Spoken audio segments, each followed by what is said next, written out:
Welcome to our channel. Today we how to disable component overrides in Figma to fix design drift step by step clearly. To disable component overrides in Figma, start by opening your Figma file. Locate the component that you want to adjust. Select the component by clicking on it. In the right-hand sidebar, find the Design panel. Scroll down to locate the Overrides section. Click on the component you wish to remove overrides from. In the Overrides section, you will see options to reset properties.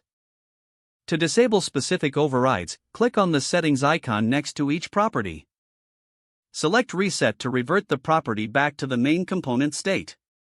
Alternatively, you can also use the keyboard shortcut Command plus Option plus R on Mac or Control plus Alt plus R on Windows.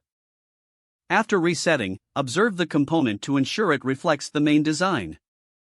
If you need to remove overrides from multiple components, repeat these steps for each one. You can also apply these changes to instances of components across your design. Review all instances to confirm the changes have been applied consistently. Lastly, save your work to ensure all modifications are preserved. You have successfully disabled component overrides in Figma to fix design drift. If the page does not load, refresh the browser or try again in a private or incognito window. Make sure you are using the correct email address, then retype it carefully to avoid small typos.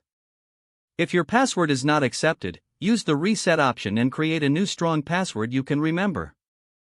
Check your spam folder for verification or security emails, then complete any requested confirmation steps. Enable two-factor authentication if available to improve account security and reduce unauthorized access risk. After signing in, review your profile details so your contact information and settings are accurate and current. If you see an error message, note it down and try again after restarting your device and internet connection.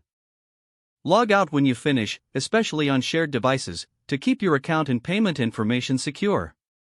If the page does not load, refresh the browser or try again in a private or incognito window. Make sure you are using the correct email address, then retype it carefully to avoid small typos. If your password is not accepted, use the reset option and create a new strong password you can remember. Check your spam folder for verification or security emails, then complete any requested confirmation steps. Don't forget to like this video and subscribe to our channel for more step-by-step tech guides.